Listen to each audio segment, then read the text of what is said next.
Not one, not two, not three, but 4 cold brews. Brian got inventive. Let's find out if they taste.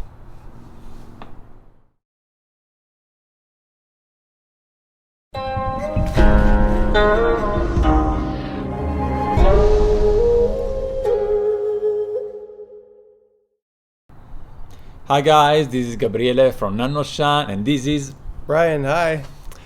where we share the pleasure of drinking and discovering genuine farm tea. If you're also looking to expand your tea knowledge and brewing skills, don't forget to subscribe our channel and to give us a thumbs up if you enjoy watching this video. This is actually a follow-up video. We did just yesterday a video about Dancong in general. We did a comparison between 3 different Dancong. At a certain point, then Brian said, oh, you know, this one, the oolong, the magnolia fragrance, would be a good match for a cold brew. Why? Oh, well, we had this really great aroma coming off of the cup and the dry leaf, and I really wanted to capture that. But I felt like the hot brew was kind of missing it, and I wanted to see if we could try different brewing methods to try to capture that aroma and the taste. Yeah, and in fact, I was expecting that Brian would just try a normal, a classic cold brew, and that's it, so that we could do that follow-up in the same video. But at the start, you took out 4 different bottles, and Yeah. so it's kind of getting inventive there. So let's see actually what Brian's came up with, because it's fairly different than what I presented actually in the previous video about cold brewing that just came out a few days ago. So Brian, what we have here? Here the very pale one is kind of the classic cold brew, right? So how did you prepare that? Yeah, I'll start here and go over. So this says cold on it. So this cold brew is cold water, put the leaves in the bottle, let it sit overnight. So cold leaves, cold water, sit overnight. This one, I'm having to look at the label here, sun tea. So in the southeast where I'm from, southeastern United States, sometimes they make sun tea, which is cold water, cold leaves. You put it in the sun for a few hours, the whole bottle. And so you basically really take the bottle, yeah, and you leave it out in the sun. Out in the sun. Yep, just put it in the backyard, and for how long? This one was for 4 hours. It's usually 3 to 4 hours. At the sun, and then you put it straight in the fridge. Straight in the fridge. Yeah. Because I'm also from the southeast, but I haven't heard before about sun tea. And do you ever drink sun tea like right after those 3-4 hours, like a hot brew, or is really meant to be a cold brew? It's supposed to be a cold brew. All right. Okay. So that's a new method, different than and one that I did not presented. Right. And what about the quantity of the leaves? Did you keep the same? Oh, all of these are 5 grams. 5 grams. All of these bottles are half a liter. Except for this one, a little overfill, but pretty much all the same. Yeah, it's pretty much the same quantity. So we had Brian weighting very accurately the 5 grams of leaves for all the different methods, and we have about half a liter here. Yeah. Okay. Moving on to this one. So this is hot brew. So brewing the leaves like normal, but taking the leaves out. So hot water with leaves, brew it. Pour the liquid into the bottle and let it sit overnight, so it cools down. And here we did, I think, about 5 minutes brewing at 90 degrees. Yeah, that's right. Centigrade, the water. Brian was actually preparing. I was recording, and then when he finished recording it, I started at 4 minutes 30 seconds timer. So I'm pretty sure it was about 5 minutes actually here. And the last one. Yeah, the last one is also hot, but we left the leaves in, so sort of a mistake. That's a tricky one, right? Yeah.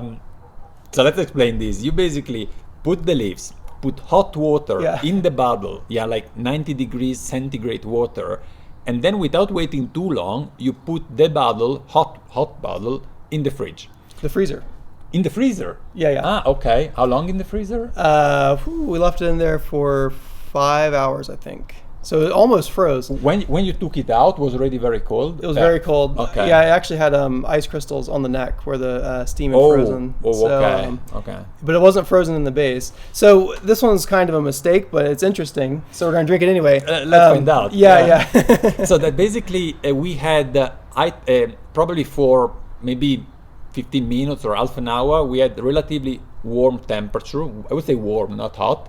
in the bottle, so there was a steeping continuing. And when, Brian, you took it out of the freezer, you put it in the fridge. Yes. With still the leaves on. Yes. So the leaves of the hot one and of the cold one, yes, of these two, Kept the leaves in. yeah, kept leaved. And actually, just this morning, when I got up, I came out here and I started removing those leaves. Yeah. So I filtered them out. While for these two, the leaves were already removed at the very beginning, basically. Right. All right.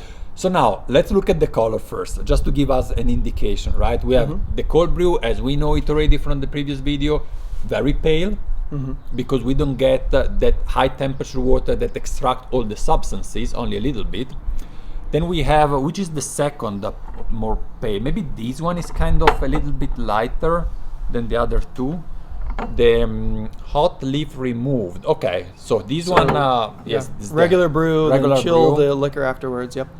And Santi is interesting. That is relatively dark, huh? Yeah, it brewed a little bit in the sun. Yeah, and we were saying about the infrared.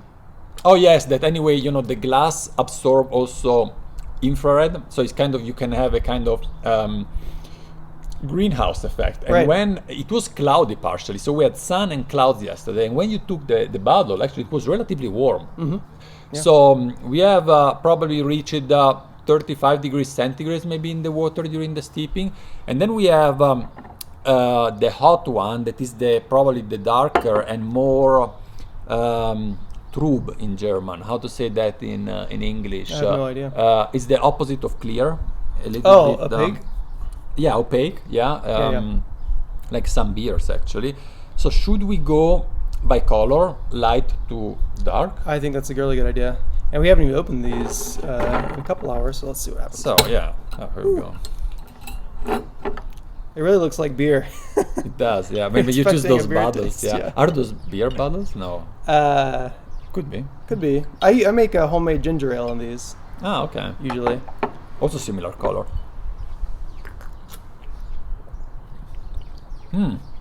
Very aromatic. Yeah. Wow. And it's a bit chilly actually, the Denver morning. It's like 7 a.m. here. We just got up because then we have to start our working day, so we have to do this recording Yeah. very early in the morning. The sun is going up, and yeah, it's the first time in the whole summer that I can say I feel chilly. Yeah. Different than Alabama mornings. This is really good. It's on the cusp of being a little bit bitter, but really fantastic. You do pick up more of that aroma than we did with the more, I guess, normal brew yesterday. Very floral. Very floral, yeah. And it has, it's a bit surprising that it has a tiny bit of, it's tiny bit pungent, a little bit of bitterness. Yeah. Which usually doesn't come out with cold brew, but we have to say that Dancong, yeah, can have that, it's even actually I would say more astringent than bitter. I have the palate that is really drying out. Yeah, that's right. It's more astringent than bitter, yeah. What Oh, else? This one is a bit Sure, lighter. yeah. What is this? Hot leaf removed. Okay, so So- this is also the kind of hot in the fridge. This is the way I... Yeah. And basically, again, normal brew, you're just cooling off the tea after you brew it. There you go. Thank you. All right, let's see this one.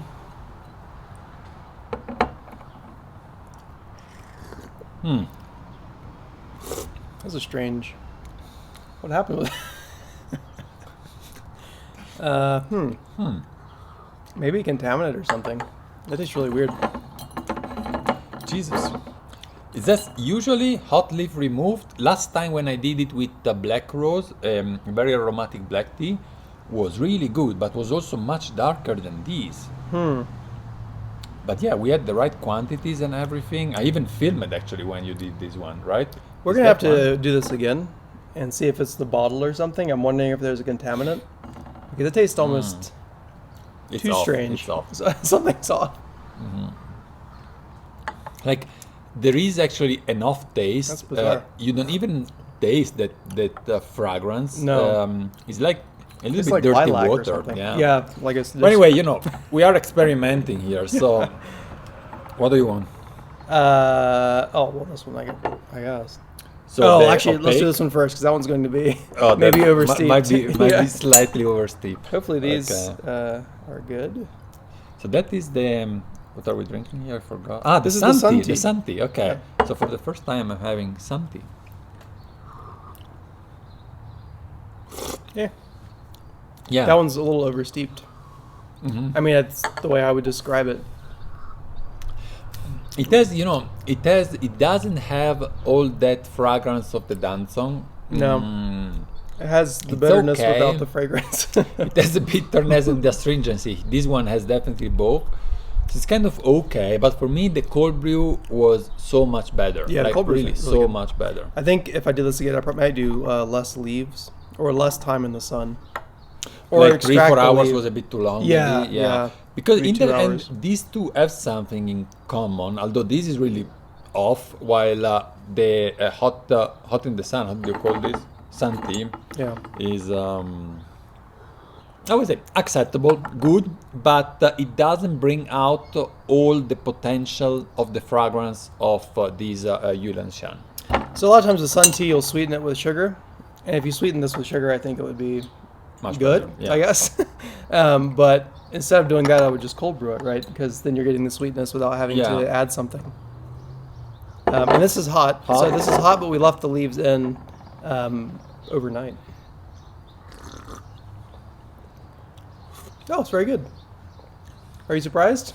It is actually the better of the It's- three. yeah, it is.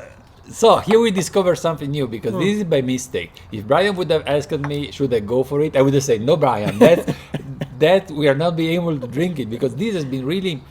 So let's summarize this. I would say the cold brew is a classic one. If you have the time and you can wait, And it's the night, best, I and would it's say. the best by far, Yeah. by far. Gabe called it yesterday. Tea of the summer. I think oolong overnight as a cold brew is fantastic. Yes, so it's the tea to go for a very aromatic tea, but you need to wait the whole night. These two, for reasons we don't know exactly, the sun tea maybe is okay if sweetened. This is something off that we don't know why. This is the one that we do really just a normal hot temperature brew and then remove the leaves. And this is something that you can achieve in just half an hour. So you do your hot temperature brew, you take the bottle, you put it in the freezer, and after half an hour, it's already very cold. How long did you say you keep it there? Longer, probably. I think it was longer. It was already very cold. Yeah, I kind of forgot it was in the freezer, and so I came back and it was almost frozen. Yeah, Um, but it's I good. think actually- it's good. It's more there is more savoriness than the cold brew. It's kind of rich. You don't have all that fragrance actually that you had in the other one. That's true. You get, but it's there still. It's there, yeah, I think it's more balanced. So certainly, yes. this one is it's still the best, but it's very sweet, and you have the fragrance, and you don't really have the bitterness. This one brings out the bitterness, but it also brings out some of the complexity a little bit more. Oh, you're gonna do a half and half. Yeah, why not? That's true experimentation. So you have a little bit of both. Oh yeah, that's the best, really. If you want to get the absolute best, do both. Mix them half and half, because you get the best of both worlds. It's really so you Yeah. have half and half. You really have that clear floral fragrance, and this brings you a little bit of more body, and maybe it's more thirst quenching More depth. because more depth. Yeah. A bit more minerality. Also, the typical Dancong minerality. You don't have it there, while here it's there. Yeah. So it's not salty, but it makes me think like this one with a tiny bit of salt that gives you a bit more crispiness in your mouth. So future video, first of all, maybe not video, but notes maybe. We need to brew this again, maybe just to see if there was something wrong with the bottle. bottle, yeah. I think an interesting thing would be doing like a warm brew. So maybe lower temperature, try to get in between these two and do that overnight That in the would fridge. also an option, so that or maybe leaving it the cold brew first out of the fridge for a little while. Oh, that's a good idea. Yeah. And then in. So but there is really starting experimenting, so that's our call. With the cold brew you are always on the safe side apparently, because Yeah. it was good with the black rose, it is good with this one, And for the other is kind of a try, and the discovery of the day is what we call here the hot one. Yeah. That we did the hot, and then we just put it in the fridge hot, in the freezer hot, with the leaves inside, Right. steeping. And then after half an hour or so, you remove the leaves. But in this case, we remove the leaves actually in the morning. Yeah, that's right. Yeah, so- I don't, and who knows? It may not make that much difference after 8 hours of steeping. That's right, About yeah. everything is extracted anyway. Yeah, that's true. Yeah. All right. Thank you guys for watching. I hope you are running in the kitchen to do your next cold brew, and we will see you at the next video. Bye guys.